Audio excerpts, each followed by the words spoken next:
Alors, ben, la touche finale d'une veste comme celle-là, c'est évidemment la petite chaîne qu'on met dans le bas. En fait, le principe de la chaîne, là, si c'est pas parce que ça fait 3 semaines qu'on travaille là-dessus puis que ce vêtement-là est un vrai bijou, en fait, à l'origine, ça servait à lester la veste, en fait, à ajouter du poids dans le bas de la veste pour qu'elle tombe bien.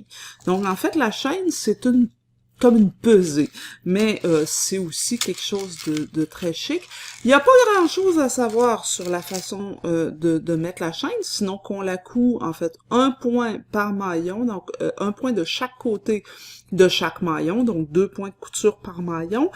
Ce qu'il faut savoir, ce à quoi il faut faire attention, c'est surtout que si on place la chaîne alors qu'elle est parfaitement tendue, ça va tirer dans le lainage et ça va laisser aucune liberté de mouvement, en fait, pas de possibilité là, pour le tissu de bouger, et donc il faut pas tendre la chaîne. La chaîne, on a toujours du jeu, hein, parce que ça bouge entre les maillons. Alors, je vous montre comment on la place. Quand on positionne la chaîne à tous les coups, elle se prend en passant dans des fils de mon tweed. On essaie d'éviter ça. Bon, voilà.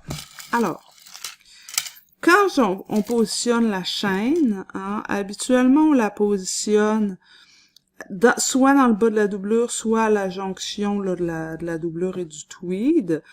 Si elle est, comment dire, étirée, ça empêche mon lainage de bouger. Alors, ce qu'on fait, c'est que moi, ce que je fais, c'est que je mesure, en tirant sur la chaîne pour la tendre au maximum, la pleine longueur de la veste, puis après ça, j'ajoute 1,5 à 1 pouce, ce qui fait que au lieu de la coudre avec mes maillons bien étirés, ben je viens mettre, voyez-vous, un petit peu de mou, c'est-à-dire ma chaîne, elle va être cousue bien droite, mais certains maillons vont être un petit peu plus rapprochés, comme ça, hein, et donc, ben là, vous le voyez peut-être pas, mais si je place mes doigts ici et là, j'ai du mou dans ma chaîne, je peux, hein, étirer, bon. Et donc, c'est ça l'idée, c'est qu'il faut s'assurer qu'on ait un petit peu de mou dans la chaîne. Alors, ben, on coud ça avec un petit point, et les petits points sont visibles, évidemment, un de chaque côté de chaque maillon de la chaîne. Donc, voilà pour ça.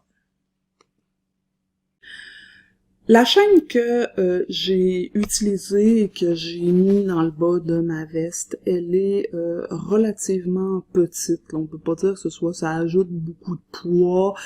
Franchement, moi, je la mets davantage par coquetterie, parce qu'une veste Chanel n'est pas une veste Chanel s'il y a pas une petite chaîne comme celle-là.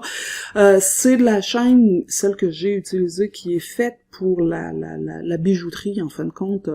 Ça se vend au mètre, je trouve ça sur eBay, sur AliExpress, ce genre de site-là, là, localement ici à Québec, je sais vraiment pas où je pourrais trouver ce genre de chaîne. Il en existe la plus grosse, évidemment, quand elle est plus grosse, elle est plus chère aussi. Il y en a de la dorée, il y en a de l'argent. Ceci dit, j'ai plusieurs fois vu des couturières qui utilisaient des chaînes qu'elles avaient achetées en quincaillerie. Donc, c'est étonnant, mais des fois, il y a des gens qui trouvent en quincaillerie là, des chaînes qui sont, comment dire, d'une taille correcte, là, qui peut convenir, parce que la chaîne, en fait, elle peut être plus grosse que...